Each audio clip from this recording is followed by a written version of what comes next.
Hello everyone, welcome back to our channel. So today we are going to complete that is the last part of the cell the unit of life जो कि है part 3। मैंने जो cell के दो parts हैं part 1 और part 2 आपको डिस्क्रिप्शन बॉक्स पे जो है इनका लिंक मिल जाएगा। Please go and check this link. आराम से अच्छे से चैप्टर एक एक एनसीईआरटी की लाइन उठा के पढ़ाई है।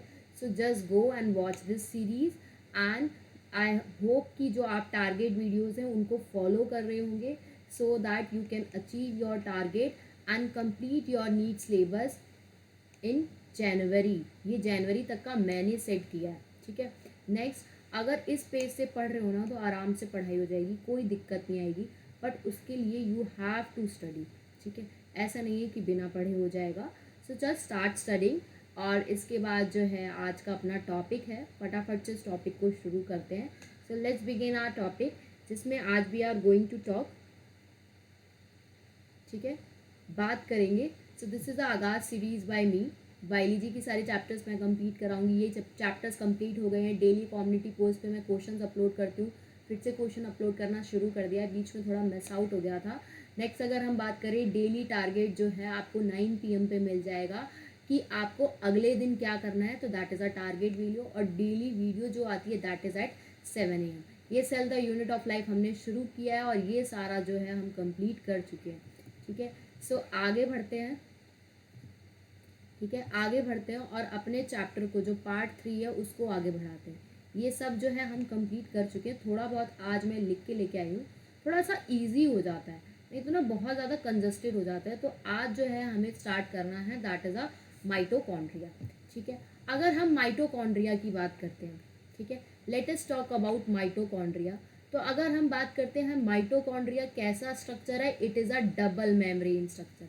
कैसा स्ट्रक्चर है ये? डबल मेम्ब्रेन स्ट्रक्चर है।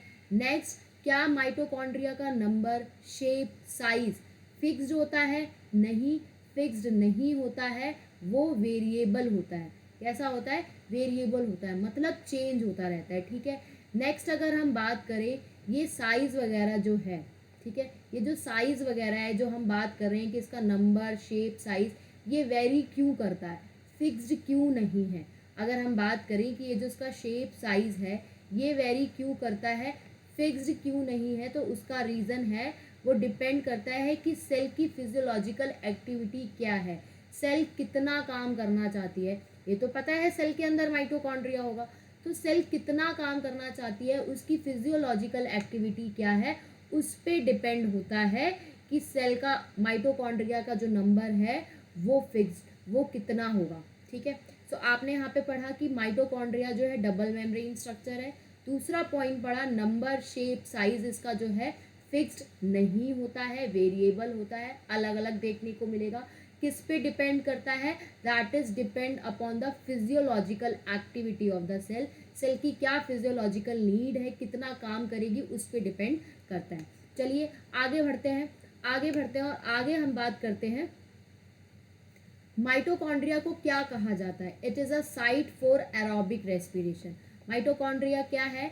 It is a site for aerobic respiration.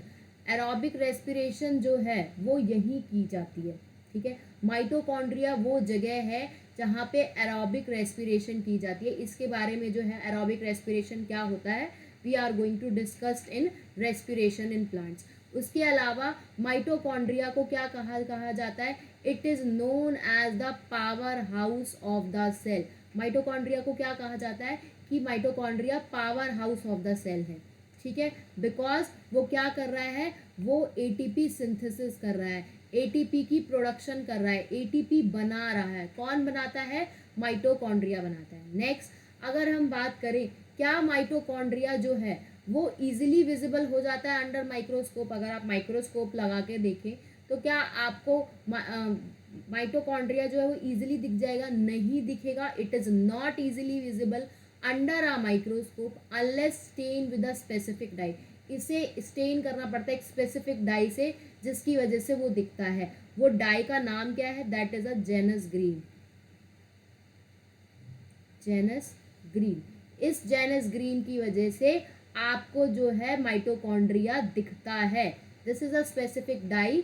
इसके अलावा माइक्रोस्कोप के अंदर अगर आप माइटोकॉन्ड्रिया देखोगे तो नहीं दिखेगा। ठीक है, let us talk about the diameter. अब हम बात करते हैं डायामीटर कितना है। डायामीटर कितना है माइटोकॉन्ड्रिया का, तो एनसीईआरटी में डायामीटर जो है माइटोकॉन्ड्रिया का जो दे रखा है that is a 0.5 micrometre average. ये दे रखा है एवरेज 0.5 माइक्रोमीटर जो है वो एवरेज दे रखा है। ठीक है, नेक्स्ट अगर हम बात करें लेंथ कितनी है, तो ये होती है 1 माइक्रोमीटर से 4.1 माइक्रोमीटर तक, इतनी लेंथ होती है। कितनी लेंथ होती है, दैट इज 1 माइक्रोमीटर से 4.1 माइक्रोमीटर, इतनी जो है लेंथ होती है। ठीक है, डायामीटर जो है वो अब आपको क्लियर हो गया कि इसकी डायामीटर जो है कितना है। ठीक है, तो डायामीटर की एवरेज वैल्यू 0.5 माइक्रोमीटर दे रखी है। तो डायामीटर में एक्चुअली है कितना, ये है 0.2 से 0.1 माइक्रोमीटर, तो एवरेज निकालोगे तो इसका 0.5 ही आएगा। वेयर एज लेंथ कितनी है, 1 माइक्रोमीटर से 4.1 माइक्रोमीटर। ठीक है, अब फटाफट से हम बात करेंगे माइटोकॉन्ड्रिया के स्ट्रक्चर की। ठीक है, लेट्स सी द स्ट्रक्चर।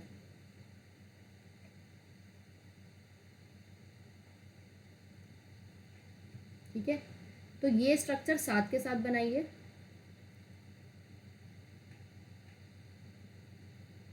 ठीक है, नेक्स्ट ये आपने जो बाहर वाली मेम्ब्रेन बनाई है इसको कहते हैं आउटर मेम्ब्रेन। क्या है ये, आउटर मेम्ब्रेन है। Just give me 1 second. So this is a outer membrane. ठीक है, अब हम ड्रॉ करेंगे अंदर की मेम्ब्रेन।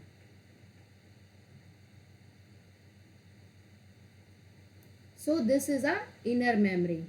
ये कौन सी मेम्ब्रेन है, ये इनर मेम्ब्रेन है।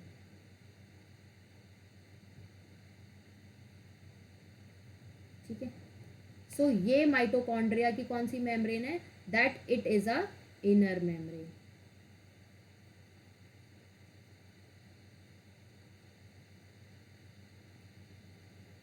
ठीक है, इसी इनर मेम्ब्रेन में ना फोल्डिंग्स हो रखी होती है।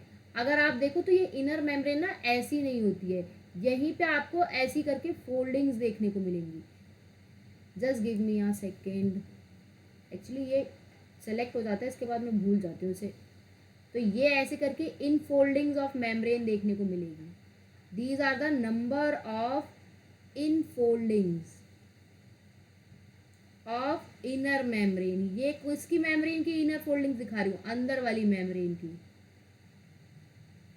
ठीक है, ये ऐसे करके प्रेजेंट होती है।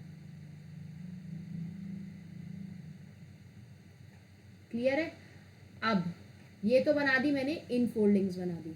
क्लियर है, किसकी बनाई है, अंदर वाली मेम्ब्रेन की। तो ये फिंगर लाइक जो स्ट्रक्चर आपको शो हो रहा है ये क्या है, that it is a Christie.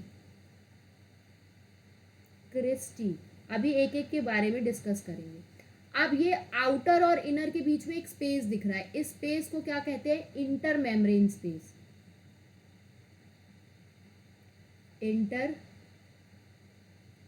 Membrane space क्या कहा जाता है, इंटर मेम्ब्रेन स्पेस या पेरीमाइटोकॉन्ड्रियल स्पेस, या क्या कहा जाता है, पेरीमाइटोकॉन्ड्रियल स्पेस। पेरीमाइटोकॉन्ड्रियल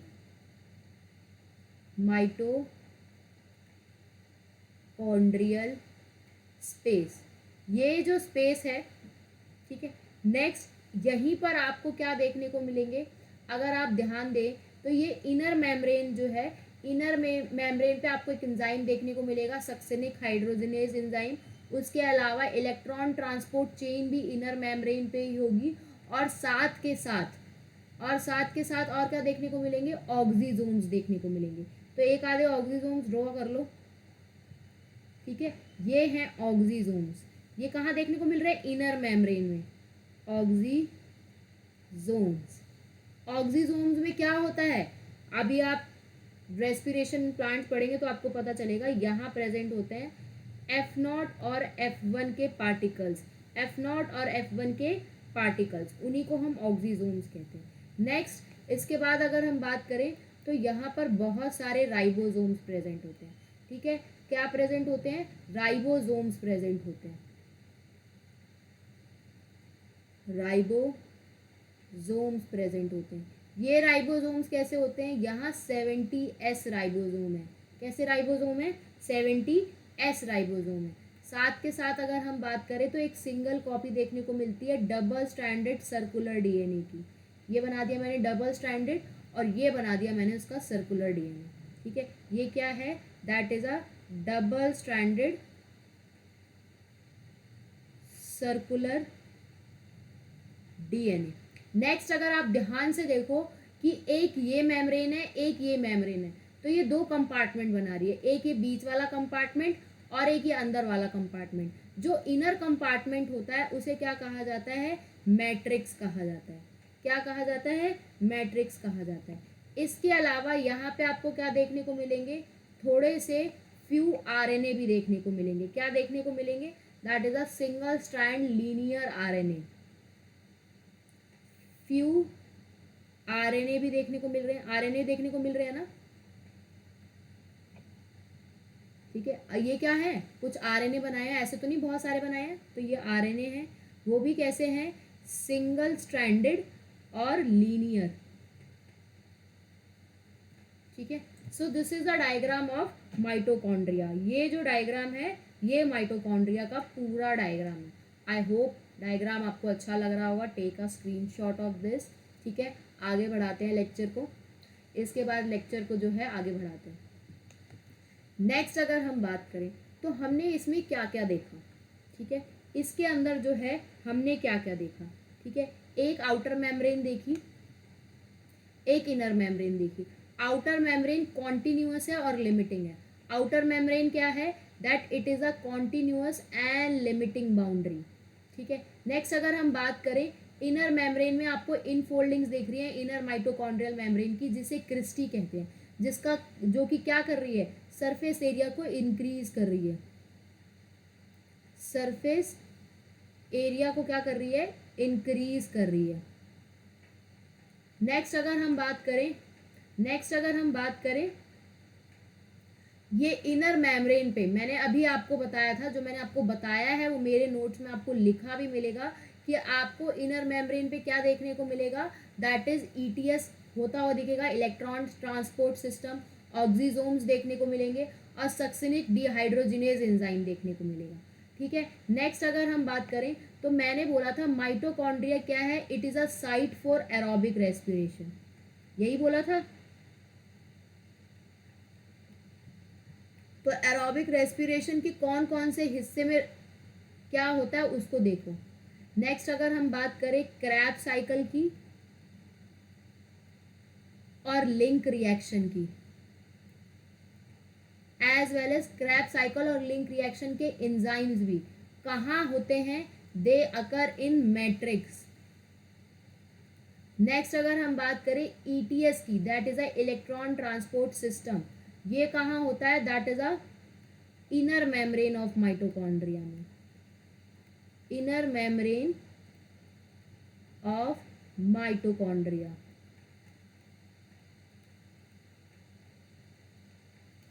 नेक्स्ट अगर हम बात करें तो ये जो इंटर मेम्ब्रेन स्पेस है या पेरी माइटोकॉन्ड्रियल स्पेस है।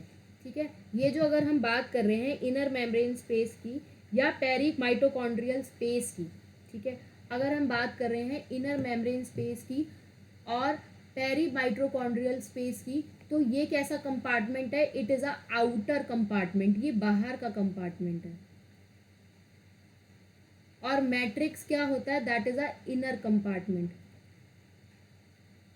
दैट इज इनर कंपार्टमेंट, अंदर का कंपार्टमेंट होता है उसे हम कहते हैं। ये एनसीईआरटी में लिखा हुआ है बेटा, inner compartment of mitochondria is known as matrix.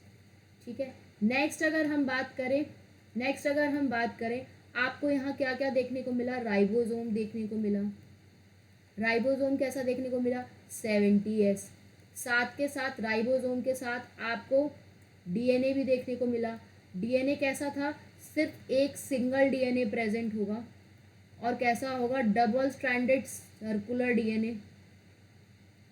Next अगर हम बात करें आरएनए की, तो आपको आरएनए भी देखने को मिला, दैट इज फ्यू आरएनए मिलेंगे, फ्यू आरएनए, जो कि कैसे हैं, single stranded linear,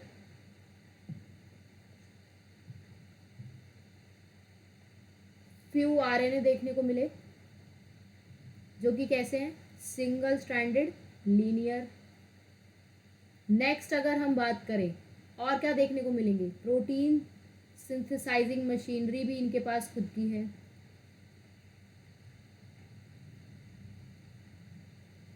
सिंथेसाइजरी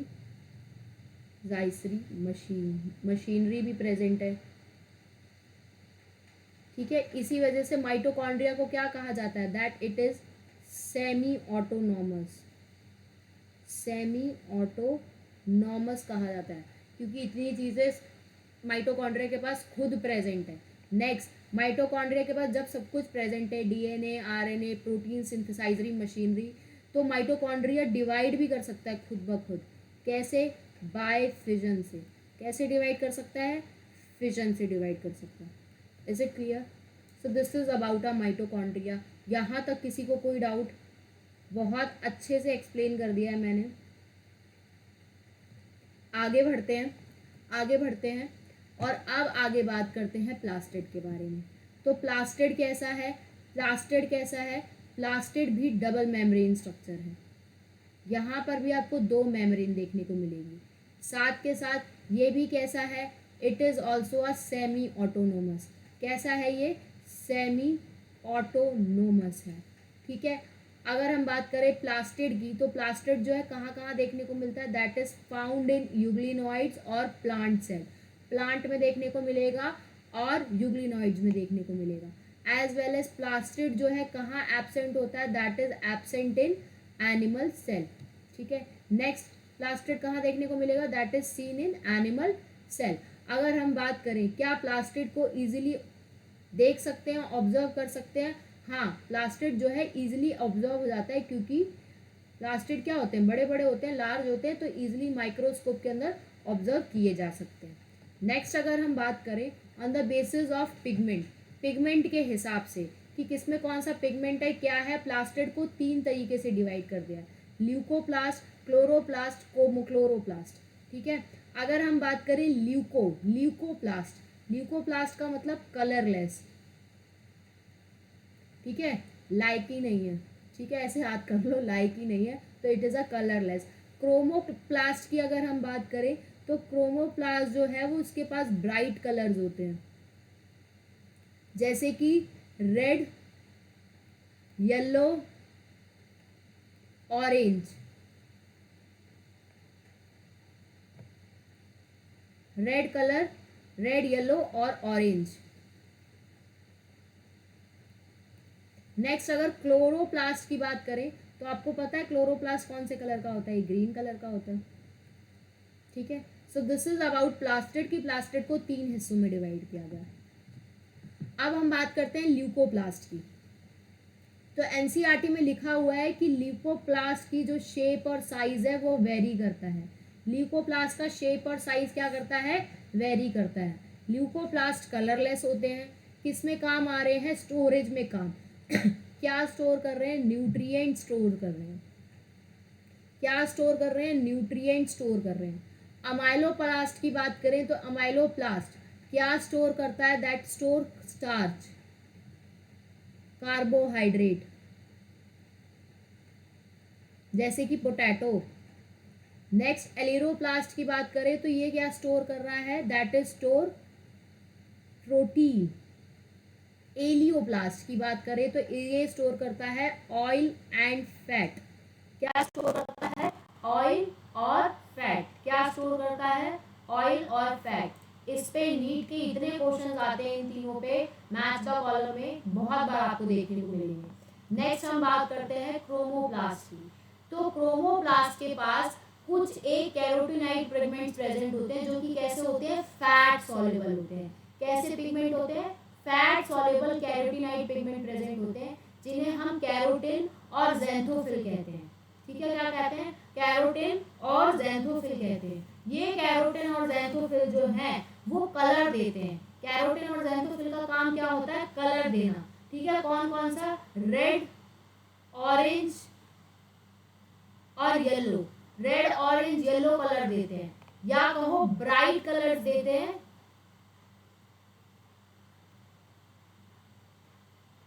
bright colour देते हैं, ठीक है, ब्राइट कलर देते हैं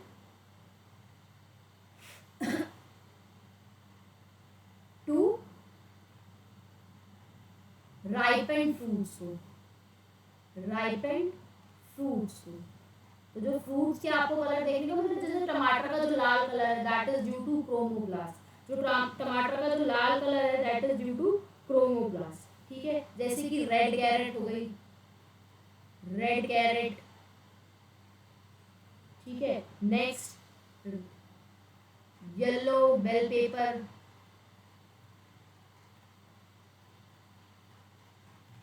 ठीक है।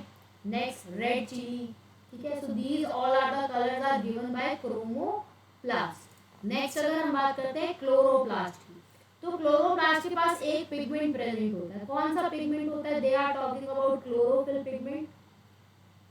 क्लोरोफिल पिगमेंट प्रेजेंट होता है और कैरोटीनाइड पिगमेंट प्रेजेंट होते हैं। ये सारे के सारे पिगमेंट का काम क्या होता है? लाइट एनर्जी को ट्रैप करना, ठीक है, अपने जाल में फंसाना, लाइट एनर्जी को ट्रैप करना, जो कि किसमें हेल्प करते हैं? They all are helpful in photosynthesis.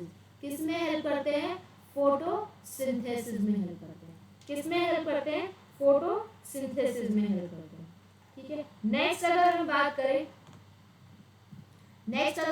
करें क्लोरोप्लास्ट की जो शेप होती है, अब इसी क्लोरोप्लास्ट को आगे बढ़ाते हैं। क्लोरोप्लास्ट की जो शेप होती है वो कैसी होती है? That it is a lens shaped, Oval भी हो सकती है, डिस्कॉइड भी हो सकती है, स्पाइरल भी हो सकती है, और यहाँ तक कि राउंड शेप भी हो सकती है, ठीक है। So these all are the shape of chloroplast की। क्लोरोप्लास्ट की ये शेप जो है हो सकती है। नेक्स्ट अगर हम बात करें, क्लोरोप्लास्ट भी जो है इजीली दिख जाता है। क्लोरोप्लास्ट का ग्रीन कलर जो होता है that is the due to the pigment of chlorophyll. यहाँ तक तो कोई दिक्कत ही नहीं होगी। नेक्स्ट अगर हम बात करें क्लोरोप्लास्ट की लेंथ की और क्लोरोप्लास्ट की विड्थ की, ठीक है। क्लोरोप्लास्ट की जो लेंथ है वो कितनी होती है? वो होती है 5 से 10 mm। विड्थ कितनी होती है? 2 से 4 mm। नंबर ऑफ क्लोरोप्लास्ट, ठीक है, ये हो गई लेंथ और विड्थ। लेंथ और विड्थ जो है क्लियर हो गई होगी कि क्लोरोप्लास्ट की 5 से 10 mm और 2 से 4 mm, ठीक है। नेक्स्ट अगर हम बात करें, क्या क्लोरोप्लास्ट पर सेल वेरी करता है? हाँ, ये वेरी करता है, या कहो वेरिएबल होता है। फॉर एग्जाम्पल अगर हम बात करें क्लेमाइडोमोनास की, जो कि क्या है? यूनिसेलुलर एल्गी है। क्या है ये? यूनिसेलुलर एल्गा है, जिसके अंदर कितना क्लोरोप्लास्ट होता है? सिर्फ एक होता है। वेयर एज मीसोफिल के अंदर 20 से 40 क्लोरोप्लास्ट होते हैं। क्लोरोप्लास्ट, ठीक है, वो भी पर सेल। क्लियर? क्लेमाइडोमोनास एक यूनिसेलुलर एल्गा है, एक ही मिलेगा उसके अंदर क्लोरोप्लास्ट, जबकि मीसोफिल सेल में 20 से 40 क्लोरोप्लास्ट प्रेजेंट होते हैं, ठीक है। अब यहाँ पे हम बात करते हैं क्लोरोप्लास्ट के स्ट्रक्चर की, ठीक है। Just give me 1 second. Let us draw the chloroplast structure. इसकी भी 2 मेम्ब्रेन होगी, एक ये पहली मेम्ब्रेन, दूसरी मेम्ब्रेन,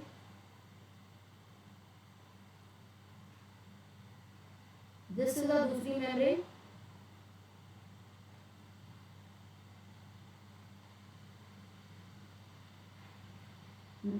इस टाइम आपके पास टाइम है तो आप अच्छे से नोट बना सकते हैं, मतलब जब नोट्स अच्छे होते हैं तो पढ़ने का बहुत मन करता है, ठीक है। सो ये क्लोरोप्लास्ट की 2 लेयर बना दी, ठीक है। नेक्स्ट अगर हम बात करें, ये है आपकी आउटर लेयर, ये है आपकी आउटर लेयर, आउटर मेम्ब्रेन, और ये है आपकी इनर मेम्ब्रेन, इनर मेम्ब्रेन। अगर हम बात करें तो आउटर वाली मेम्ब्रेन जो है वो मोर परमिएबल होगी,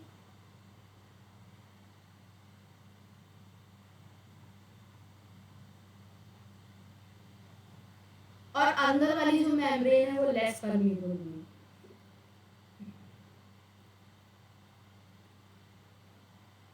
ठीक है, ये जो पूरी जगह है, ये जो पूरी जगह है इसे हम क्या कहते हैं, स्ट्रोमा कहते हैं।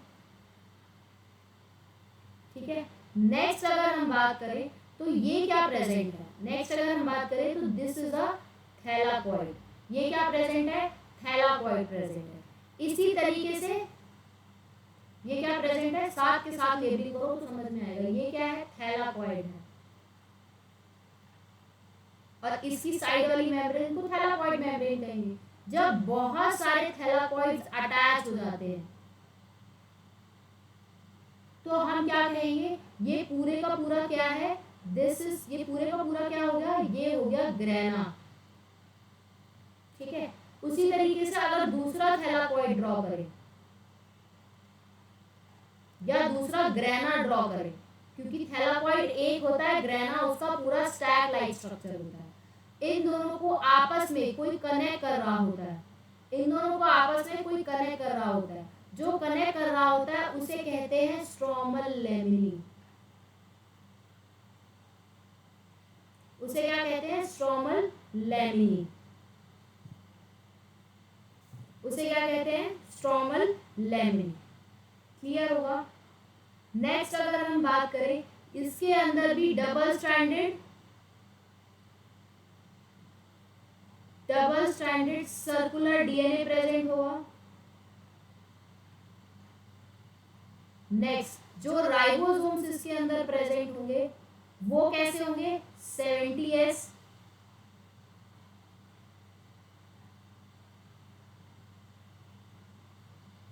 ठीक है, प्रोटीन्स भी प्रेजेंट होंगे और कुछ फ्यू आरएनए भी प्रेजेंट होंगे, दैट इज आरएनए। ठीक है, नेक्स्ट अगर हम बात करें तो आपको एक चीज याद रखनी है, चाहे वो माइटोकॉन्ड्रिया के रिस्पेक्ट में हो और चाहे वो क्लोरोप्लास्ट के रिस्पेक्ट में हो। यहाँ पर वो आपको याद क्या रखनी है, याद ये रखनी है कि ये जो स्पेस होती है, इनकी जो लेयर मेम्ब्रेन होती है, आउटर मेम्ब्रेन और इनर मेम्ब्रेन, आउटर वाली मेम्ब्रेन पे पोरिन्स प्रेजेंट होते हैं, पोरिन्स प्रेजेंट होते हैं। इनर वाली मेम्ब्रेन पे पोरिन एब्सेंट होते हैं। ठीक है, उसी तरीके से यहाँ की भी जो आउटर माइटोकॉन्ड्रिया की भी जो आउटर मेम्ब्रेन है ना, आउटर वाली, बाहर वाली, यहाँ पर भी पोरिन प्रेजेंट है। ठीक है, नेक्स्ट आगे बढ़ते हैं। तो ये क्लोरोप्लास्ट का जो स्ट्रक्चर है, ये जो क्लोरोप्लास्ट का स्ट्रक्चर है, ये पूरा का पूरा आपको क्लियर हो जाएगा। ठीक है, अब इसके बारे में देखते हैं कि स्ट्रोमल लेमिनी क्या होता है। स्ट्रोमल लेमिनी क्या होता है, तो स्ट्रोमल लेमिनी वो होता है that is a flat membranes. ये फ्लैट मेम्ब्रेनस स्ट्रक्चर होता है। एज यू सी, देखो मैंने डायग्राम में फ्लैट बनाया है, मेम्ब्रेनस स्ट्रक्चर है, फ्लैट मेम्ब्रेनस और ट्यूबुलर है क्योंकि लंबा लंबा बनाया, जो कि किसे कनेक्ट कर रहा है, कनेक्ट टू ग्रेना, दो ग्रेना को कनेक्ट कर रहा है। किसको कनेक्ट कर रहा है, स्ट्रोमल लेमिनी की अगर हम बात करें तो जो स्ट्रोमल लेमिनी है that is connected to connecting the thylakoids of two different grana. वहीं अगर हम थैलाकॉइड की बात करें, अगर आप देखो, अगर हम वहीं पर थैलाकॉइड की बात करें कि थैलाकॉइड क्या होता है, तो थैलाकॉइड क्या होता है, ये भी फ्लैट होता है, मेम्ब्रेनस होता है, लेकिन सैक लाइक स्ट्रक्चर होता है, जबकि ये फ्लैट और ट्यूबुलर स्ट्रक्चर होता है। एनसीईआरटी में दिया हुआ है स्ट्रोमल लेमिनी के लिए ट्यूबुलर और थैलाकॉइड के लिए सैक लाइक स्ट्रक्चर। थैलाकॉइड के दो पार्ट होते हैं, एक उसकी ल्यूमन, एक उसकी मेम्ब्रेन। एज यू सी, तो ये अंदर वाला हिस्सा हो गया ल्यूमन और ये हो गया मेम्ब्रेन। ठीक है, फ्लैट और मेम्ब्रेनस होती है। क्लियर है यहाँ तक। नेक्स्ट आगे बढ़ते हैं, ग्रेना क्या होता है।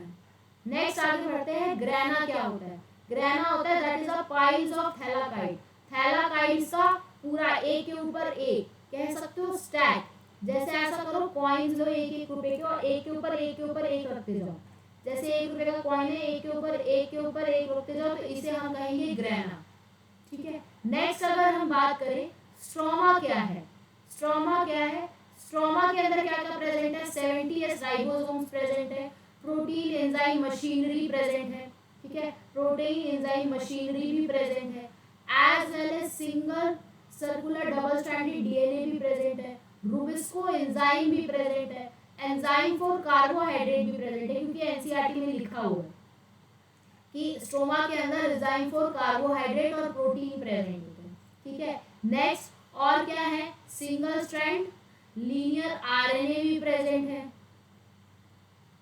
तो ये सब कहाँ के अंदर प्रेजेंट है, स्ट्रोमा के अंदर। और स्ट्रोमा के ही अगर क्वेश्चन आता है कि स्ट्रोमा जैसा स्ट्रक्चर क्लोरोप्लास्ट में प्रेजेंट है, सिमिलरली ऐसा कौन सा स्ट्रक्चर है माइटोकॉन्ड्रिया का, तो उसे आप मैट्रिक्स कहोगे, ठीक है। Is it clear, is it clear. Next अगर हम बात करें, नेक्स्ट अगर हम बात करें, नेक्स्ट अगर हम बात करें तो ये होती है थैलाकोइड मेम्ब्रेन। इस थैलाकोइड मेम्ब्रेन के ऊपर आपको क्या देखने को मिलेगा, क्लोरोफिल देखने को मिलेगा, क्लोरोफिल इज प्रेजेंट,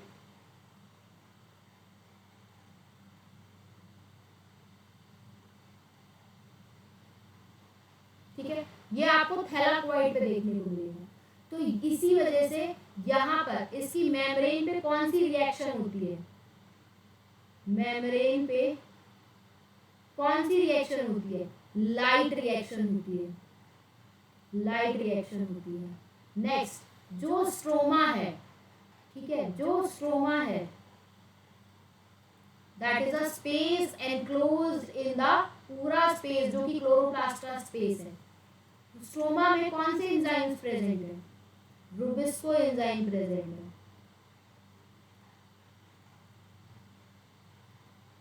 जो कि क्या कराते हैं, कैल्विन साइकिल या कहो डार्क रिएक्शन,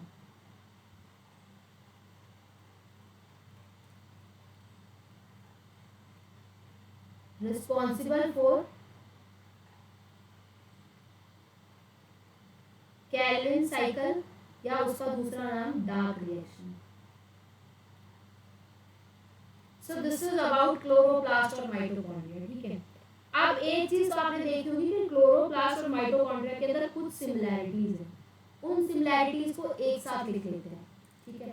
दोनों के पास क्या है, दोनों के पास डबल स्ट्रैंडेड सर्कुलर डीएनए है, डबल स्ट्रैंडेड सर्कुलर डीएनए, जो कि मैंने ऐसे करके बताया हुआ है। उसके अलावा क्या है, सिंगल स्ट्रैंडेड लीनियर आरएनए है। नेक्स्ट कौन से, खुद के अपने प्रोटीन्स हैं, हैव ओन प्रोटीन्स, खुद के अपने प्रोटीन है, खुद के अपने राइबोसोम्स भी हैं। कौन से राइबोसोम है, 70s राइबोसोम है। साथ के साथ अगर हम बात करें दोनों कैसे हैं, both are semi autonomous organelle,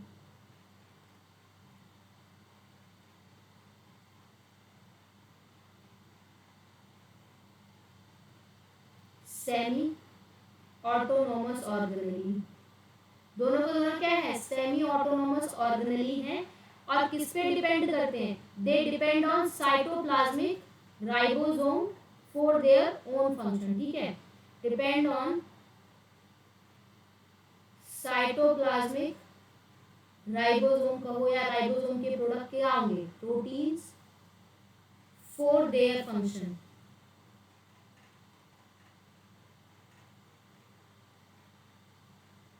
ठीक है। नेक्स्ट अगर हम बात करें दोनों के अंदर आपको बाइनरी फिशन देखने को मिलेगी, both have binary fission, divide हो जाएंगे बाइनरी फिशन से, ठीक है। दोनों डबल मेम्ब्रेन है,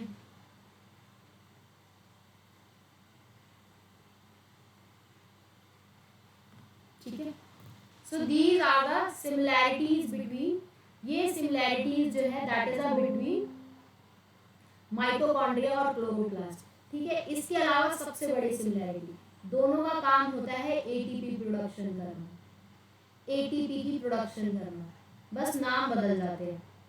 जैसे अगर वो एटीपी माइटोकॉन्ड्रिया में बन रहा है, ठीक है, अगर वो एटीपी माइटोकॉन्ड्रिया में बन रहा है तो उसको हम कहते हैं ऑक्सीडेटिव फोस्फोराइलेशन।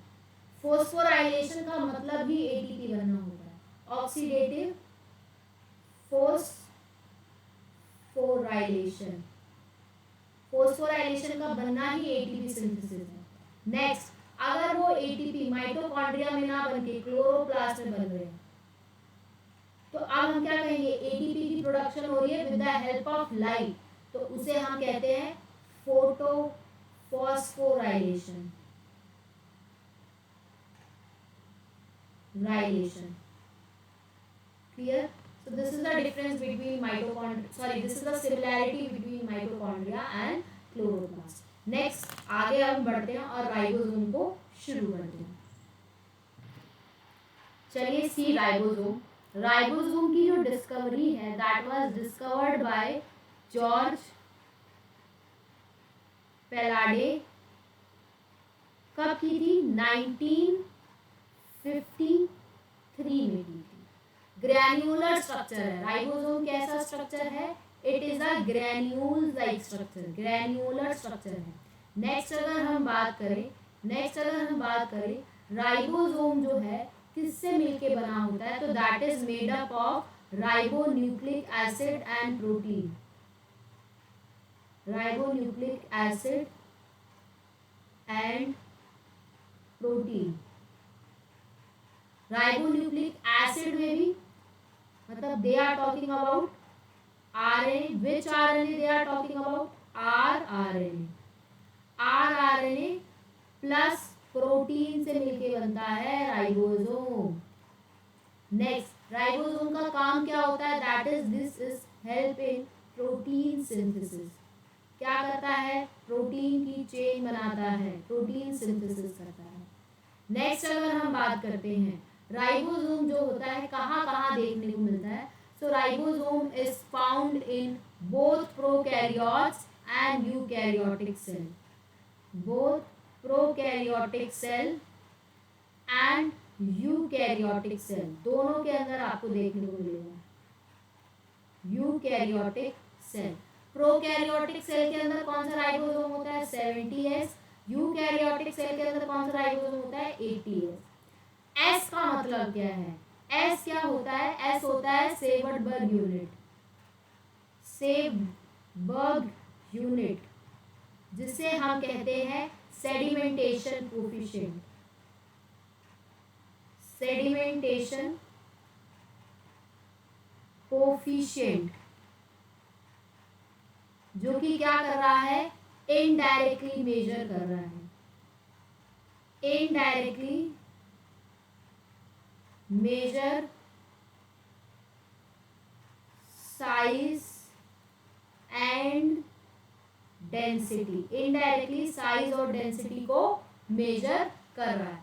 नेक्स्ट हम बात करते हैं प्रोकैरियोटिक राइबोसोम की, मतलब 70S राइबोसोम की। तो 70S राइबोसोम की 2 यूनिट्स होती है, एक होती है स्मॉलर यूनिट, एक होती है लार्जर यूनिट। स्मॉलर यूनिट की अगर हम बात करें तो स्मॉलर यूनिट जो होती है that is a 30S, larger unit जो होती है दैट इज अ 50S। ये जो 30S है ये किससे बनता है? That is made up of 16S rRNA से। किससे बनता है? दैट इज 16S आरआरएनए से। वेयर एज अगर हम बात करते हैं 50S की, तो 50S जो है 2 से बनता है, 50S जो है 2 से बनता है। एक 23S आरआरएनए और एक 5S आरआरएनए। एक होता है 23S आरआरएनए, एक होता है 5S rRNA.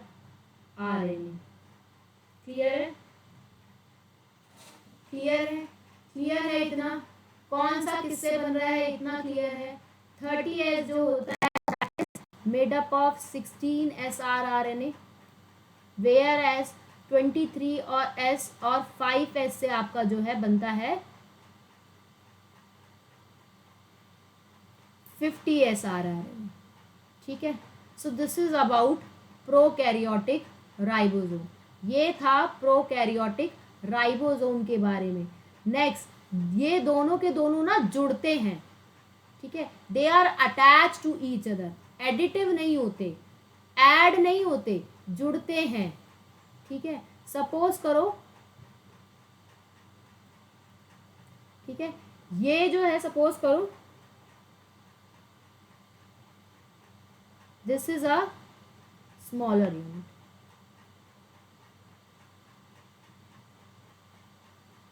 and this is a larger unit.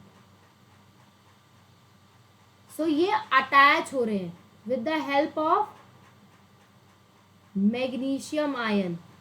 ठीक है, ये ऊपर वाला हो गया 50S, ये हो गया 30S। ऐड मत कर देना, 50 और 30 तो 80 होते हैं, एडिटिव नहीं होते हैं। ठीक है, नेक्स्ट हम बात करते हैं यूकैरियोटिक राइबोसोम की। यूकैरियोटिक राइबोसोम कितना होता है? 80S। 80S के अंदर भी दो यूनिट्स होती हैं, लार्जर यूनिट और स्मॉलर यूनिट। लार्जर यूनिट को क्या कहते हैं? 60S। स्मॉलर यूनिट को कहते हैं 40S। ठीक है, वहां याद करो स्मॉलर यूनिट कितनी थी, वहां स्मॉलर यूनिट जो थी 16 sRNA से बन रही थी। यहाँ पर कितने से बनेगी? यहाँ पर बनेगी 18 sRNA। वहां पर जो लार्जर यूनिट है वो 2 से बन रही थी।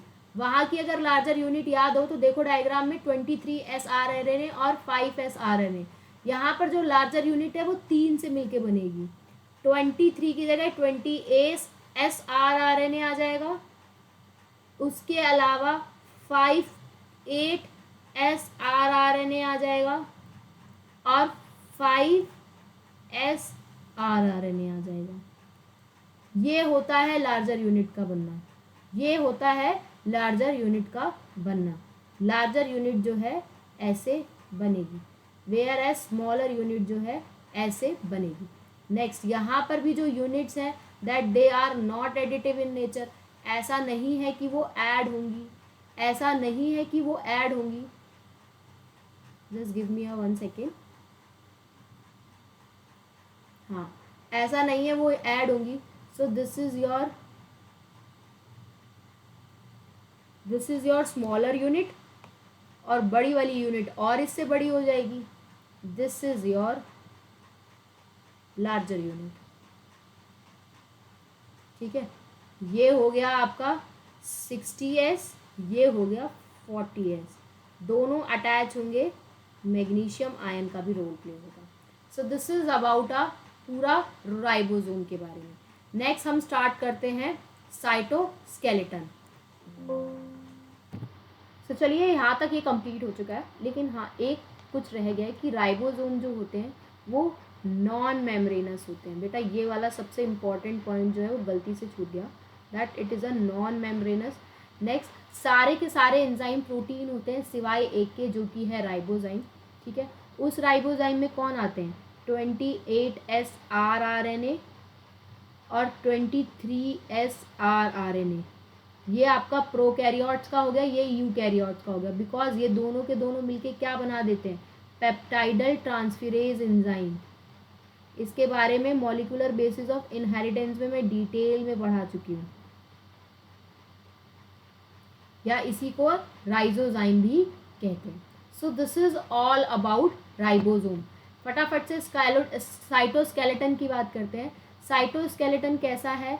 ये जो साइटोस्केलेटन होता है, दे form a elaborate network like filament thread like structure. Elaborate network of thread-like structure,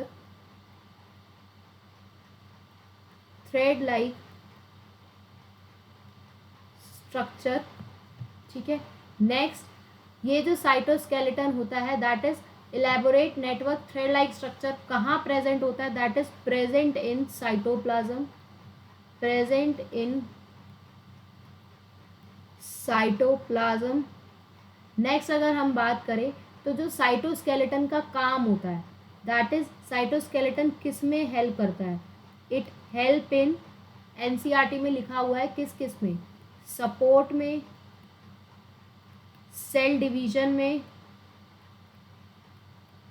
motility में, मैकेनिकल सपोर्ट प्रोवाइड करता है मोटिलिटी में, और साथ के साथ और किस में प्रोवाइड करता है, दैट इज मेंटेनेंस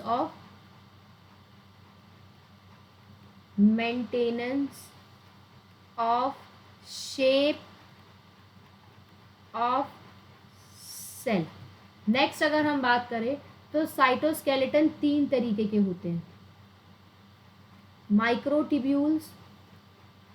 माइक्रोट्यूब्यूल्स, थोड़ा थोड़ा पढ़ेंगे इनके बारे में।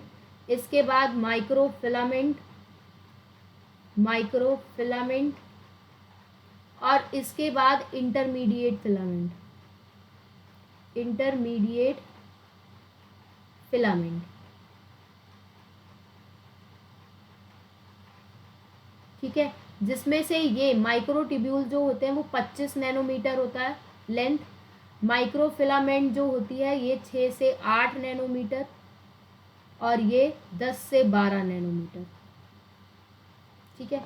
नेक्स्ट अगर हम बात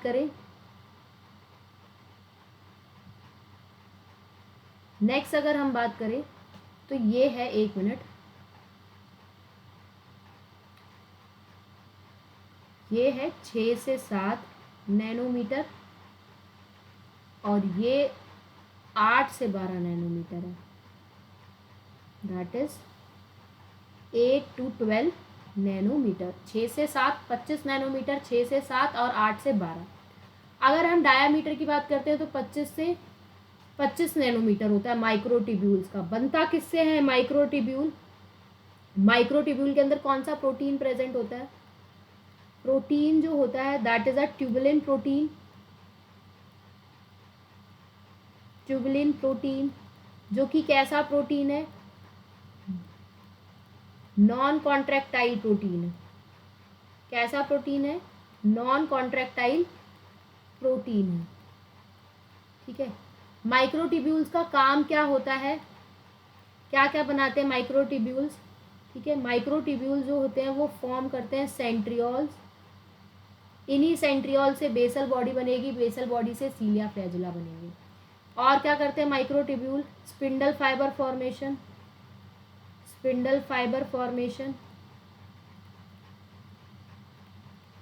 उसके अलावा फॉर्म फ्रेगमोप्लास्ट भी बनाते हैं, जो कि जिसमें गोल्गी बॉडी भी हेल्प करता है। नेक्स्ट अब बात करते हैं माइक्रोफिलामेंट की। तो माइक्रोफिलामेंट के अंदर जो प्रोटीन प्रेजेंट होता है that is a actin protein.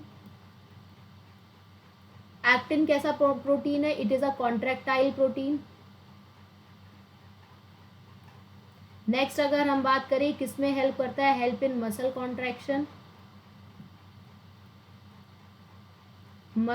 Contraction. साथ के साथ अगर हम बात करें और किसमें हेल्प करता है, that is help in cell furrow in animal cell during cell division, ठीक है, इसमें हेल्प करता है। और किसमें हेल्प करता है, that is help in cytoplasmic streaming में,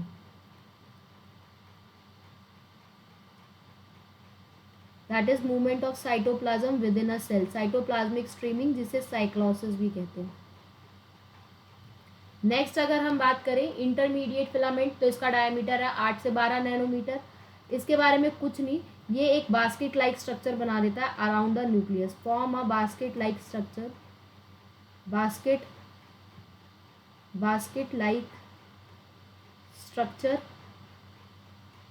अराउंड न्यूक्लियस। अब पढ़ते हैं सीलिया और फ्लैजेला के बारे में। So let's see cilia and flagella.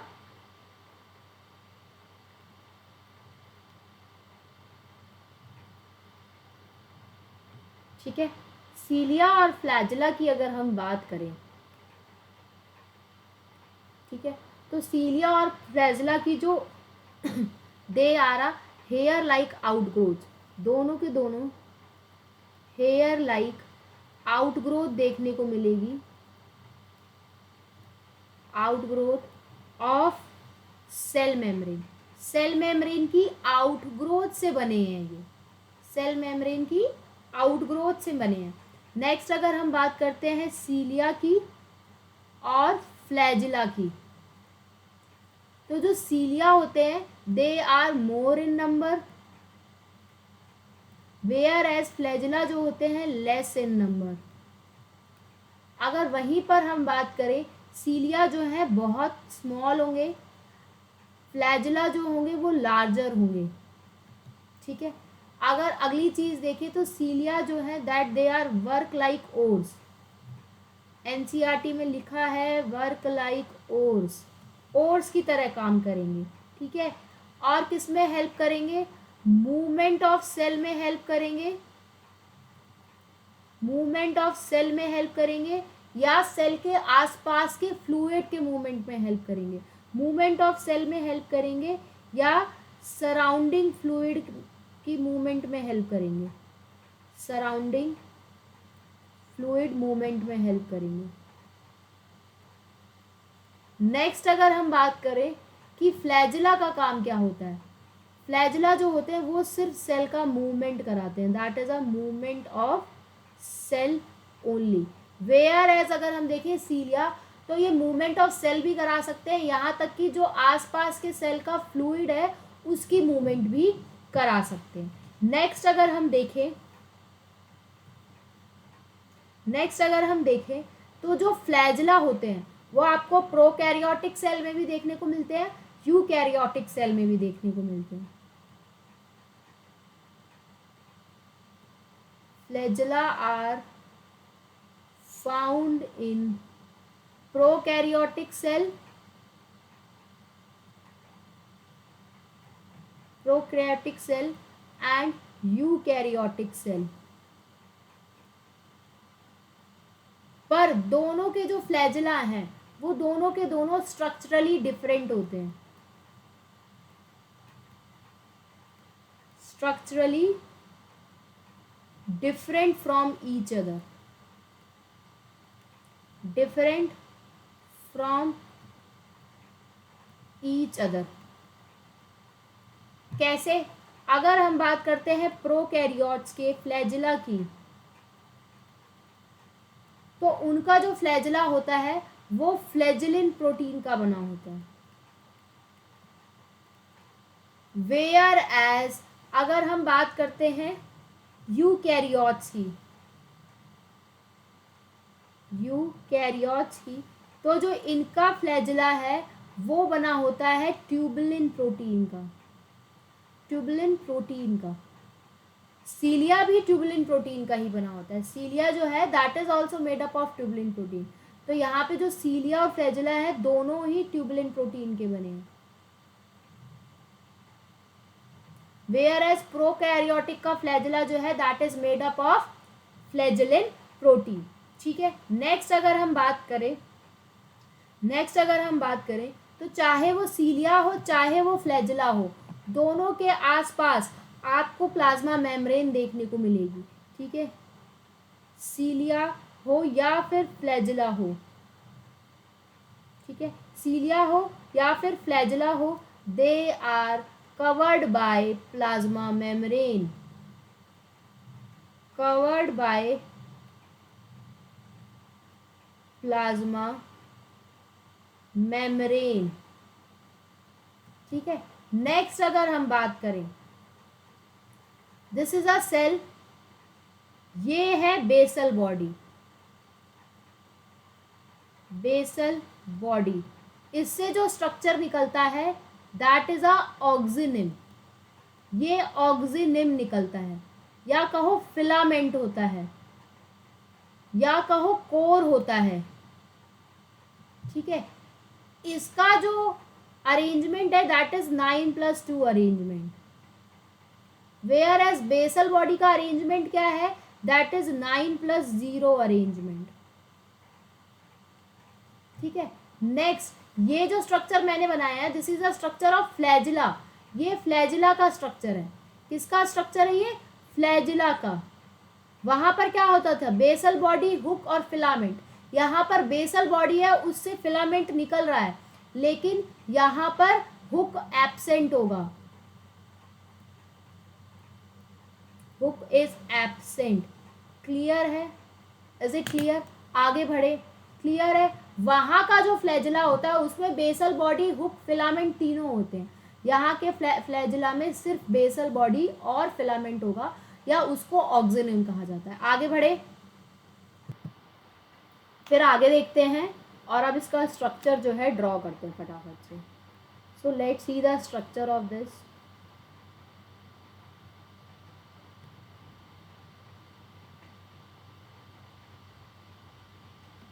ठीक है, यहाँ पर जो है आपको टोटल पेरिफेरल डबलेट जो हैं वो पूरे, एक मिनट,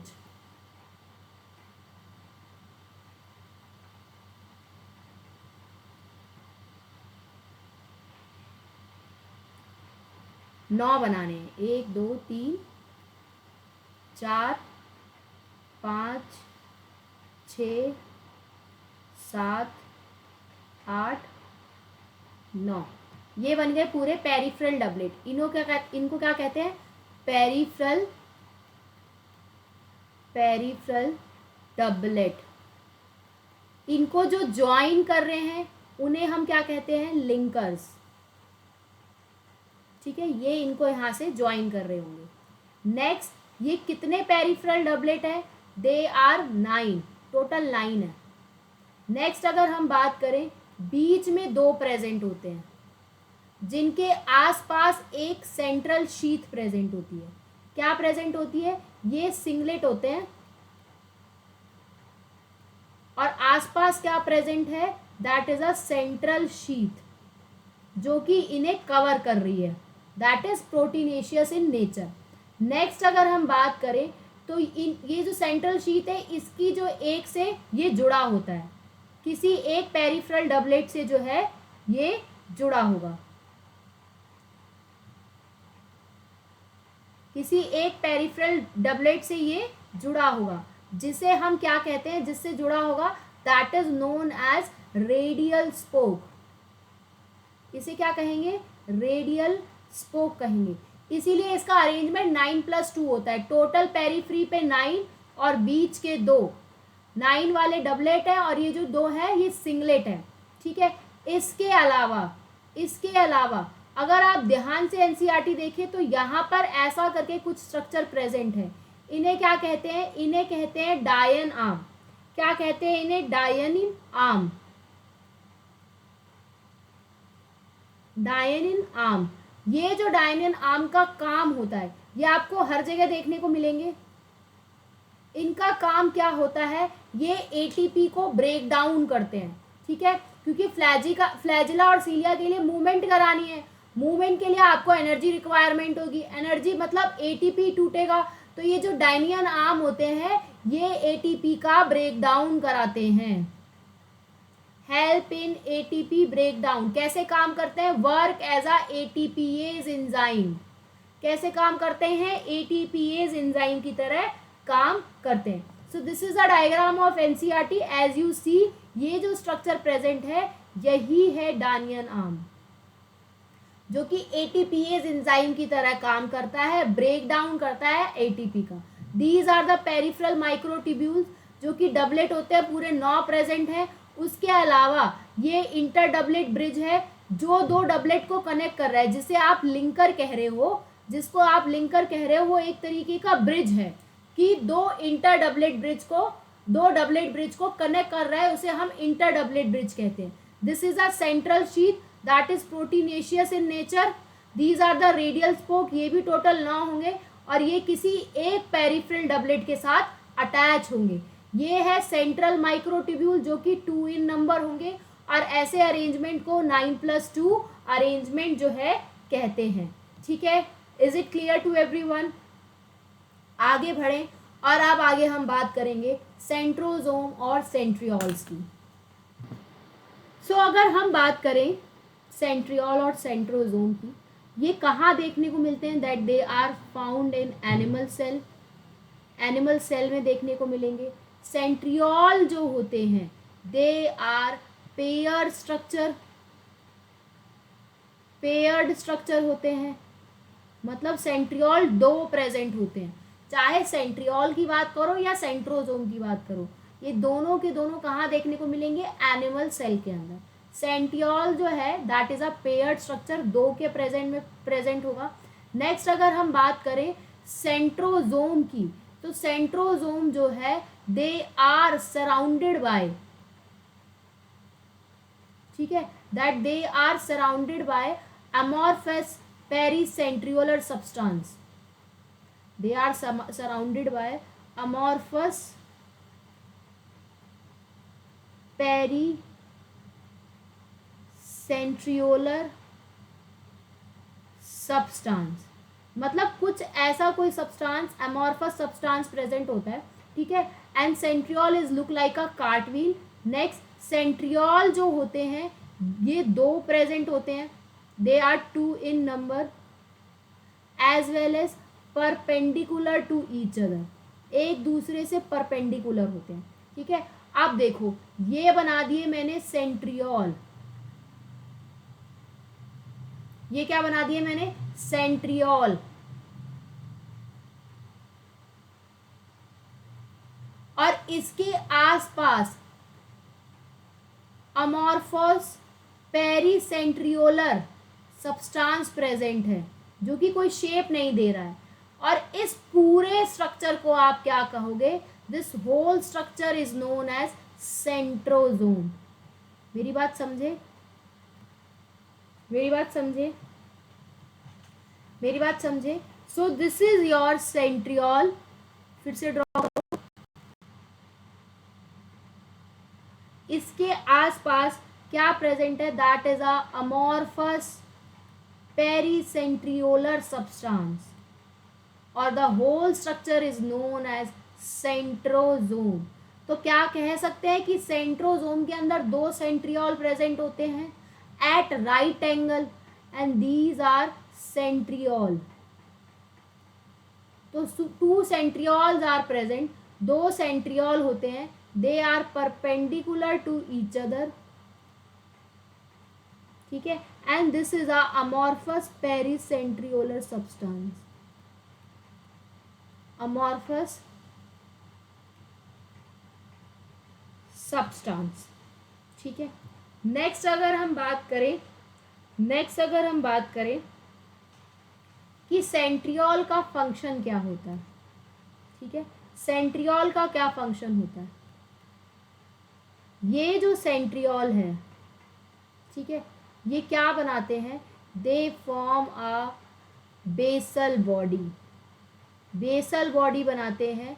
और इन्हीं बेसल बॉडी से क्या निकलता है? सीलिया और फ्लैजिला निकलता है। यही बेसल बॉडी क्या करते हैं? Emerges cilia and flagella. उसके अलावा सेंट्रियोल का क्या फंक्शन है? सेंट्रियोल जो है ये हेल्प करता है, हेल्प इन किस में हेल्प करता है? That is help in spindle fibre formation, spindle fibre formation. Spindle fibre formation में हेल्प करता है ड्यूरिंग सेल डिवीजन। कब? सेल डिवीजन के दौरान। यही सेंट्रियोल जो है स्पिंडल फाइबर बनाता है। नेक्स्ट अब देखो सेंट्रियोल का अरेंजमेंट कैसा होता है। सीलिया फ्लैजिला का अरेंजमेंट आपने पढ़ा 9+2 अरेंजमेंट होता है, ठीक है, जिसमें 9 डबलेट होते हैं, 2 सिंगलेट होते हैं, ठीक है। अब देखो सेंट्रियोल का arrangement. Let's see centriole arrangement जो कि कितना होता है? 9+0। और ये 9 कैसे होते हैं? ट्रिपलेट होते हैं। कैसे होते हैं ये 9? ट्रिपलेट होते हैं, ठीक है। स्ट्रक्चर देखो,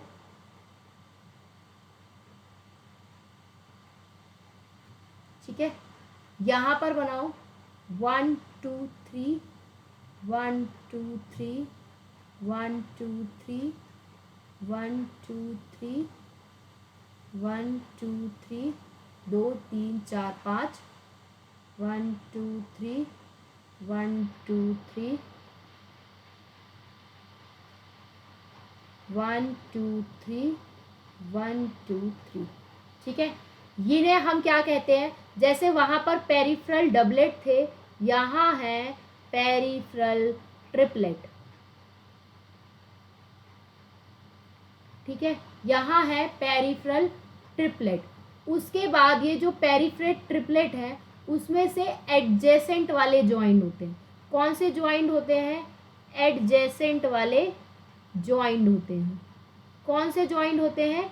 एडजेसेंट वाले ज्वाइंट होते हैं। इससे ये, इससे ये, इससे ये और इससे ये, इससे ये, इससे ये और इससे ये, नेक्स्ट इससे ये।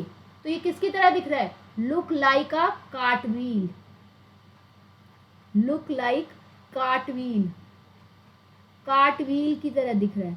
ये पेरिफेरल ट्रिपलेट जो है किसके बने हैं? That they are made up of tubulin protein. किसके बने हैं? ट्यूबुलिन प्रोटीन के। नेक्स्ट, यहाँ सेंटर पे कुछ भी प्रेजेंट नहीं है, वहाँ पे 2 सिंगलेट थे। तो जब कुछ भी प्रेजेंट नहीं है तो इसे हम क्या कहते हैं? Proteinaceous hub. This is a proteinaceous hub. ठीक है, ये प्रोटीनेशियस हब से क्या अटैच है? ये पेरिफेरल ट्रिपलेट अटैच है, और जिससे अटैच होते हैं उसे हम क्या कहते हैं? That is known as radial spoke, radial spoke. ठीक है, अब बिल्कुल ध्यान से देखो, आपने पढ़ा सेंट्रियोल का arrangement, whereas cilia flagella arrangement. Flagella यहाँ था 9 + 0, यहाँ है 9 + 2। ये है यूकैरियोट्स के अंदर, ये होते हैं पेरिफेरल ट्रिपलेट, पेरिफेरल ट्रिपलेट। बीच में कोई भी प्रेजेंट नहीं है। यहाँ पर ये है पेरिफेरल ट्रिपलेट, सॉरी डबलेट, और ये जो 2 हैं ये आर सिंगलेट। बने ये भी ट्यूबुलिन प्रोटीन के, अब ये भी ट्यूबुलिन प्रोटीन के बने। सीलिया फ्लैजिला का भी काम पता चल गया, सेंट्रियोल का भी काम पता चल गया। स्पिंडल फाइबर फॉर्मेशन में करता है, और साथ के साथ किसमें हेल्प कर रहा है? बेसल बॉडी बना रहा है, जहां से सीलिया और फ्लैजिला जो है एमर्जेस होंगे, निकलेंगे। ठीक है, सेंट्रियोल या सेंट्रोजोम की कोई भी मेम्ब्रेन बाउंड ऑर्गेनेली नहीं है। This is a non membranous structure. ठीक है, this is a non membranous structure, कोई भी मेम्ब्रेन नहीं है। इसके आसपास अमॉर्फस पेरीसेंट्रियोलर सब्सटेंस प्रेजेंट होता है, जो कि एक तरीके की कोई शेप नहीं दे रहा है। नेक्स्ट, सेंट्रियोल जो है ये खुद में 2 परपेंडिकुलर प्रेजेंट होते हैं, उस पूरे स्ट्रक्चर को सेंट्रोजोम कहते हैं। तो आई होप यहाँ से सेंट्रियोल और सीलिया फ्लैजिला क्लियर होगा। Next we are going to start nucleus, chromosome, microbodies, और ये चैप्टर फिनिश। तो चलिए स्टार्ट करते हैं फटाफट से। न्यूक्लियस, न्यूक्लियस जो था that was given bye Robert brown. किसने बताया था?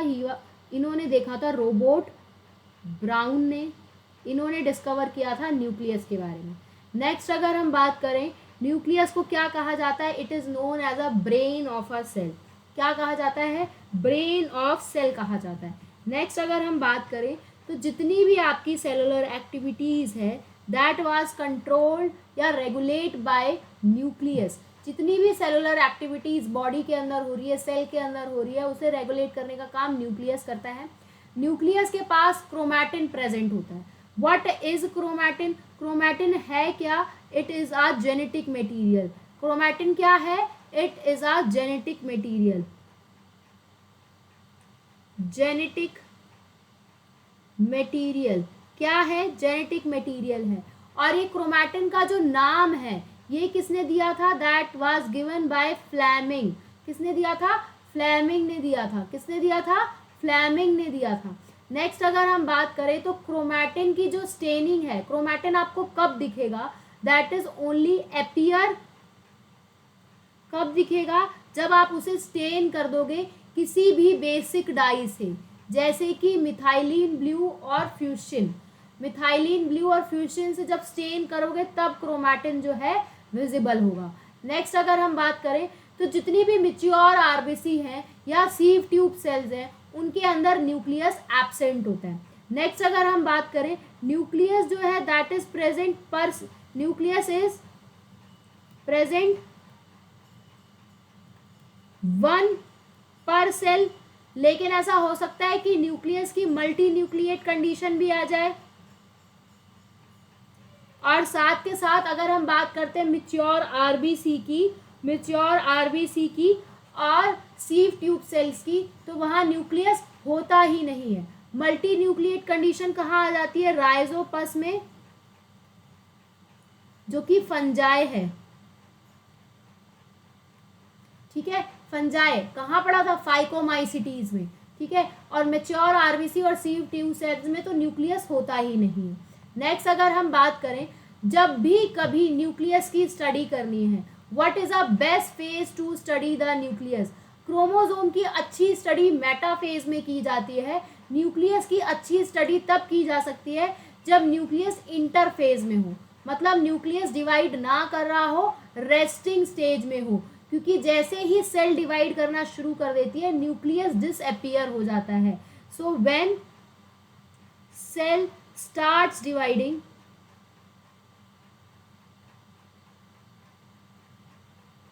Nucleus get disappear, disappear. ठीक है, आप फटाफट से न्यूक्लियस के स्ट्रक्चर के बारे में देख लेते हैं। न्यूक्लियस का क्या स्ट्रक्चर है, उस स्ट्रक्चर के बारे में फटाफट से देख लेते हैं। ठीक है, let's see the nucleus structure.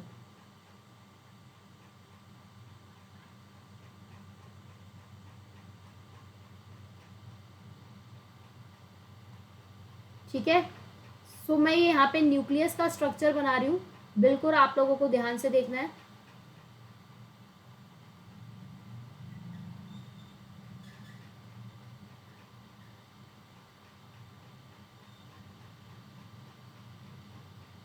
ठीक है, ये न्यूक्लियस का स्ट्रक्चर है कैसा, इस पे ये ऐसे बना होता है, बाहर वाली आउटर मेम्ब्रेन, अंदर वाली इनर मेम्ब्रेन, बाहर वाली आउटर मेम्ब्रेन, अंदर वाली इनर मेम्ब्रेन।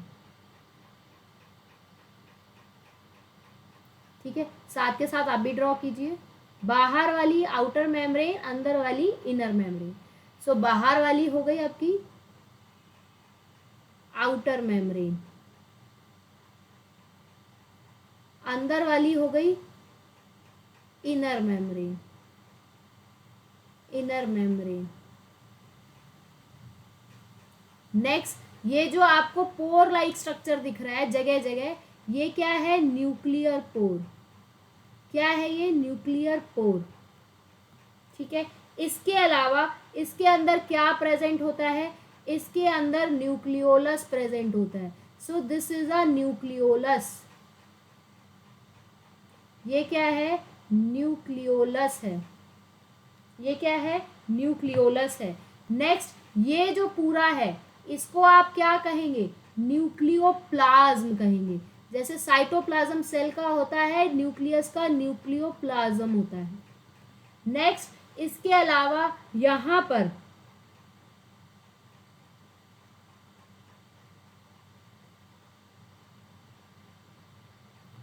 ठीक है, ये क्रोमैटिन मटेरियल प्रेजेंट होगा।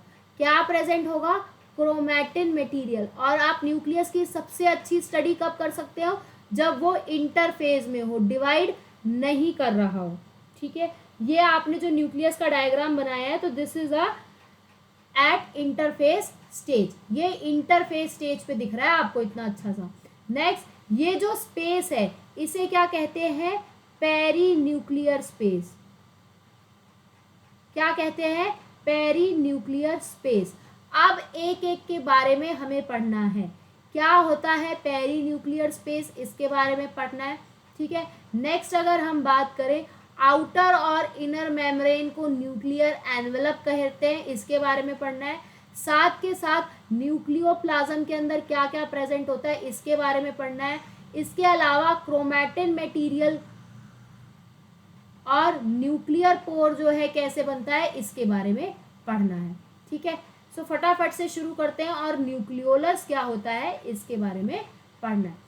एक एक करके स्टार्ट करते हैं और इस डायग्राम की स्टडी करते हैं। अगर हम बात करते हैं न्यूक्लियर एनवेलप की, तो आपको पता है एक है आउटर मेम्ब्रेन, एक है इनर। आउटर वाली से राइबोसोम अटैच होगा और RER rough endoplasmic reticulum attach होगा। आपको पता था, वो पढ़ा था आपने, रफ एंडोप्लाज्मिक रेटिकुलम कैसा था, कॉन्टिन्यूअस और एक्सटेंसिव, तो वो आउटर मेम्ब्रेन से अटैच होता है, इनर वाली से कुछ भी अटैच नहीं होता। नेक्स्ट अगर हम बात करें तो इन दोनों के बीच में आपको पेरी न्यूक्लियर स्पेस देखने को मिलेगा, that is a space between outer और inner membrane, outer and inner membrane. Next अगर हम बात करें तो ये पेरी न्यूक्लियर स्पेस का डायामीटर या डायमेंशन कितनी होती है, that is 10 nanometre to 50 nanometre, इतनी डायमेंशन होती है।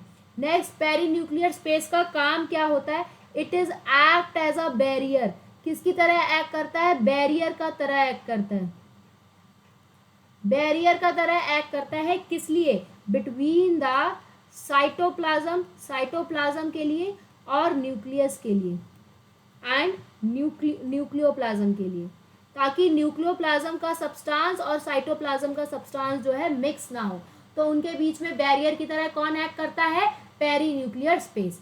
नेक्स्ट हम बात करते हैं न्यूक्लियर पोर की, नेक्स्ट हम बात करते हैं न्यूक्लियर पोर की। तो कई कई जगह पे आपने देखा है दोनों मेम्ब्रेन जो है फ्यूज हो गई हैं, as you see in the diagram, कुछ ऐसे करके न्यूक्लियर मेम्ब्रेन जो है फ्यूज हो गई हैं। जब वो फ्यूज हो जाती हैं तो वहां पर क्या क्रिएट हो जाता है, पोर क्रिएट हो जाता है। इस पोर का काम क्या होता है, न्यूक्लियर पोर का काम क्या होता है, that they help in transport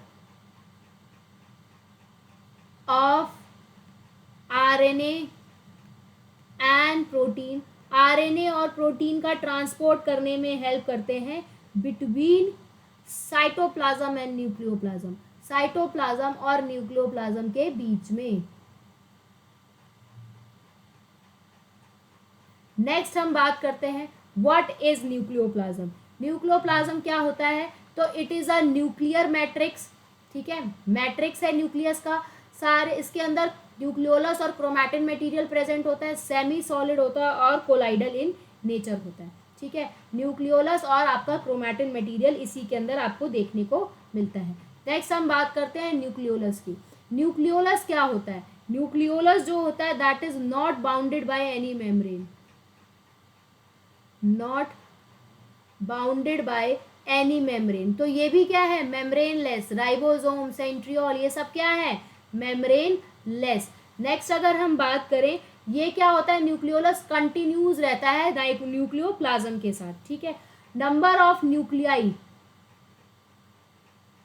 ज्यादा तब होते हैं when the cell is dividing, number of nuclei जो है मोर तब होते हैं when cell is actively in protein synthesis, जब सेल जो है पूरी तरीके से प्रोटीन बनाने में लगी पड़ी है तब आपको न्यूक्लियाई का नंबर ज़्यादा देखने को मिलेगा। ठीक है, नेक्स्ट अगर हम बात करें तो न्यूक्लियोलस के पास एक स्पेशल डीएनए प्रेजेंट है।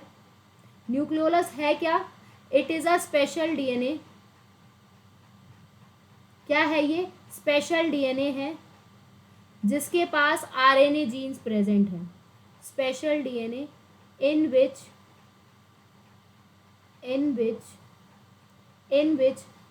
rRNA genes are present, rRNA genes are present।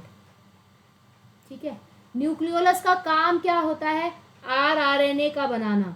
ठीक है, न्यूक्लियोलस का काम क्या होता है, that is synthesis of rRNA, synthesis of rRNA, rRNA के बनने को हम क्या कहते हैं, rRNA का कौन बनाता है, दैट इज न्यूक्लियोलस बनाता है। ठीक है। तो क्या होता है, न्यूक्लियोलस ट्रांसक्रिप्शन हुई, आरआरएनए बना, ये आरआरएनए जो है साइटोप्लाज्म में जाएगा और राइबोसोम बनाएगा, ठीक है। आरआरएनए बनाता है और इसी न्यूक्लियोलस को हम क्या कहते हैं, that is a factory for ribosome, called as ribosome factory, ribosome factory, ठीक है। नेक्स्ट अगर हम बात करें तो जो क्रोमैटिन का नेचर है वो कैसा एनसीईआरटी में लिखा हुआ है, इट इज न्यूक्लियोप्रोटीन, न्यूक्लियोप्रोटीन है। कैसा नेचर है, न्यूक्लियोप्रोटीन है, ठीक है। क्रोमैटिन कब देखने को मिलेंगे, when the cell is not dividing, that is only seen in interphase stage, interphase stage, ठीक है। उसके बाद क्या होने लगेगा, कंडेंसेशन होने लगेगा क्रोमैटिन का। क्रोमोसोम कैसे बनेंगे, when there is a condensation of chromatin, chromatin का जो है कंडेंसेशन होगा, ठीक है। क्रोमैटिन का जो है कंडेंसेशन होगा किसके साथ, विद हिस्टोन और नॉन हिस्टोन प्रोटीन के साथ। हिस्टोन प्रोटीन भी प्रेजेंट होंगे, नॉन हिस्टोन प्रोटीन भी होंगे, नॉन हिस्टोन प्रोटीन भी होंगे, ठीक है। और ये क्या बनाएंगे, दे फॉर्म क्रोमोसोम, क्या बनाएंगे, ये क्रोमोसोम बनाएंगे, क्या बनाएंगे, क्रोमोसोम बनाएंगे। अब let's see the structure of chromosome, फटाफट से क्रोमोसोम का स्ट्रक्चर देखो। क्रोमोसोम की बेस्ट स्टडी कब की जा सकती है, best study that is in metaphase stage, metaphase stage, ठीक है। दीज आर सिस्टर क्रोमैटिड, ये क्या है, सिस्टर क्रोमैटिड है। नेक्स्ट ये क्या है, that is a kinetochore, kinetochore, disc shape structure, disc shape structure present on either side of centromere, ठीक है, आइदर साइड ऑफ सेंट्रोमियर। और इसी काइनेटोकोर से क्या अटैच होते हैं, अटैच स्पिंडल फाइबर, इन्हीं से क्या अटैच होते हैं, स्पिंडल फाइबर अटैच होते हैं। नेक्स्ट हम बात करते हैं व्हाट इज दिस, तो this is a centromere, centromere, ठीक है। ये जो सेंट्रोमियर है इसी को हम क्या कहते हैं, that is known as primary constriction, क्या कहा जाता है इन्हें, प्राइमरी कॉन्स्ट्रिक्शन कहा जाता है, ठीक है। ये जो सेंट्रोमियर होता है इसका काम क्या होता है, ये कनेक्ट कर रहा होता है टू सिस्टर क्रोमैटिड को, टू सिस्टर क्रोमैटिड को, ठीक है। नेक्स्ट अगर हम बात करें तो ये सेंट्रोमियर की पोजीशन के ऊपर क्रोमोसोम को 4 हिस्सों में डिवाइड किया गया है। यहाँ पे तो ये सेंटर पे प्रेजेंट है, ठीक है। उसी तरीके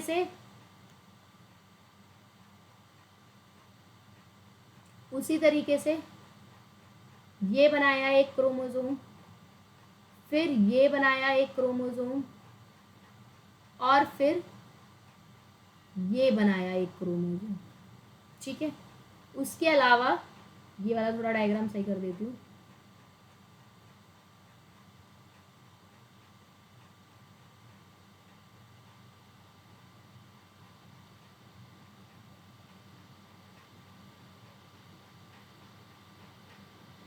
जस्ट गिव मी अ 1 सेकेंड, ठीक है। तो अब आप डायग्राम में देखो,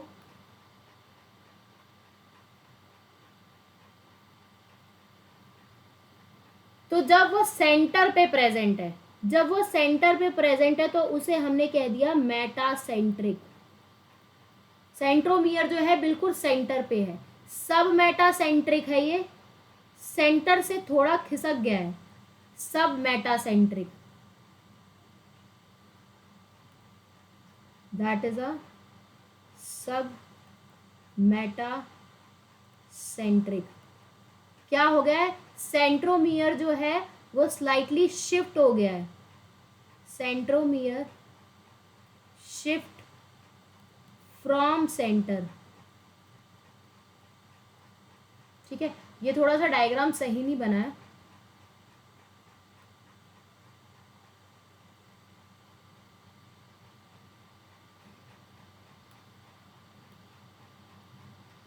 ठीक है, नेक्स्ट अगर हम बात करें तो ये वाला कौन सा है, ये वाला कौन सा है, that it is a acrocentric, acrocentric.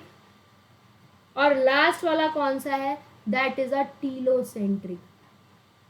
ये है टीलोसेंट्रिक।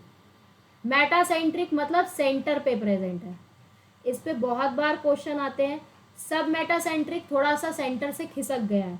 एक्रोसेंट्रिक की बात करें तो ये सेंट्रोमियर जो है सेंटर से बहुत दूर जा चुका है। ठीक है, टीलोसेंट्रिक की बात बोले तो ये टर्मिनल पॉइंट पे पहुंच गया है, टर्मिनल पॉइंट पे जो है रीच कर गया है। ठीक है, अगर एक्रोसेंट्रिक पे देखो तो एक आर्म बड़ी है, एक आर्म बहुत छोटी है, वन आर्म लॉन्ग है और एक बहुत ज़्यादा छोटी है। नेक्स्ट शेप की बात कर लें तो ये मेटासेंट्रिक में आपको वी या के शेप देखने को मिलेगी, सब मेटासेंट्रिक में जो है एल शेप देखने को मिलेगी, वेयर एज एक्रोसेंट्रिक में जो है यहाँ पर आपको जे शेप देखने को मिलेगी, और टीलोसेंट्रिक में क्या शेप है, that is a I shape.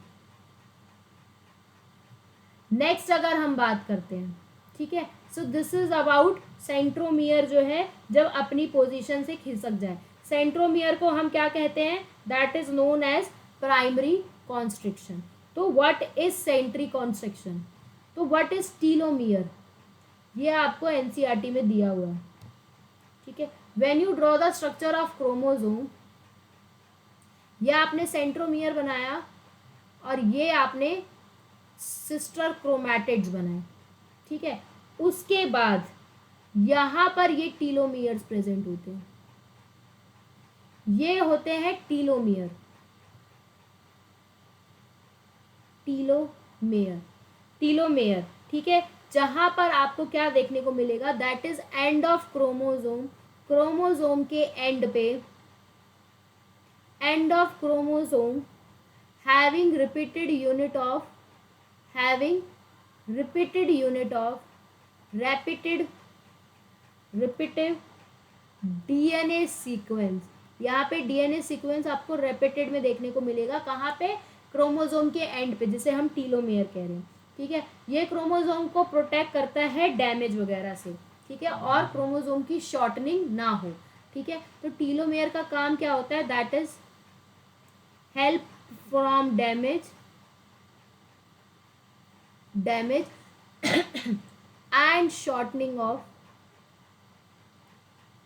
shortening of chromosome, दोनों से हेल्प करता है। ठीक है, नेक्स्ट हम बात करते हैं, इतना क्लियर है, this is all about telomere. ये था टीलोमेयर के बारे में। अब आगे हम बात करते हैं व्हाट इज सैटेलाइट क्रोमोसोम। ठीक है, तो जब भी क्रोमोसोम का जो स्ट्रक्चर बनाया जाता है,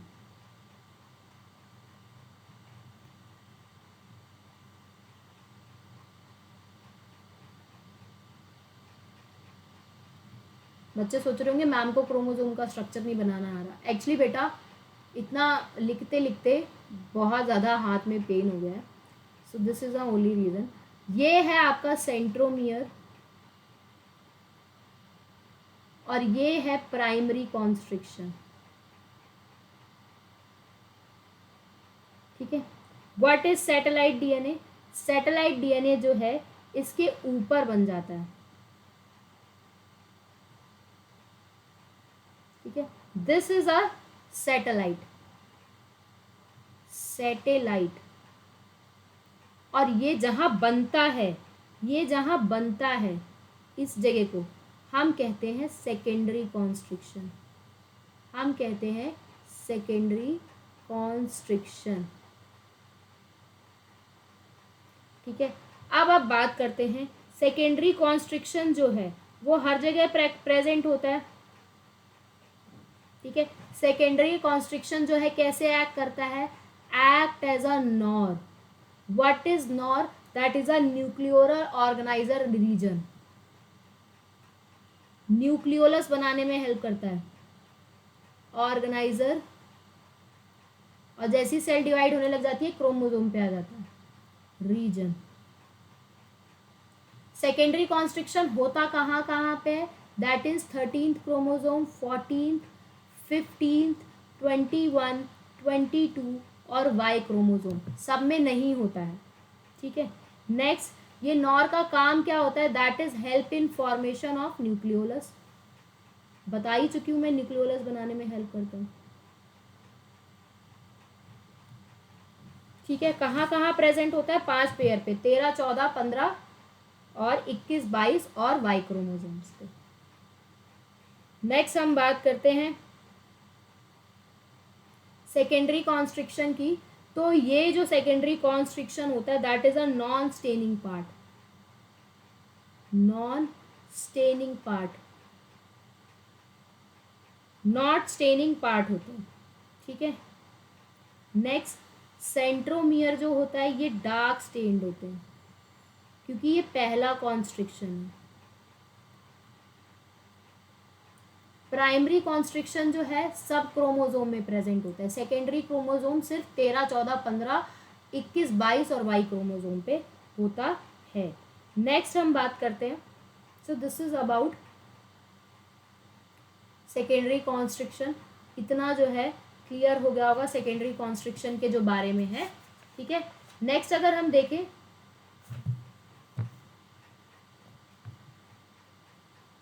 ठीक है, इन्हीं सेकेंडरी कॉन्स्ट्रिक्शन से जो है एक small like appearance, small fragment like appearance देखने को मिलती है जिन्हें हम फ्रैगमेंट्स कहते हैं. ठीक है, सॉरी, जिन्हें हम small fragment like secondary constriction से अराइज होते हैं जिन्हें हम सैटेलाइट कहते हैं. तो सेकेंडरी कॉन्स्ट्रिक्शन के बारे में जो न्यूक्लियोलर ऑर्गेनाइजर रीजन है इतना जो है क्लियर होगा. तो लास्ट अपना टॉपिक है that is a micro bodies.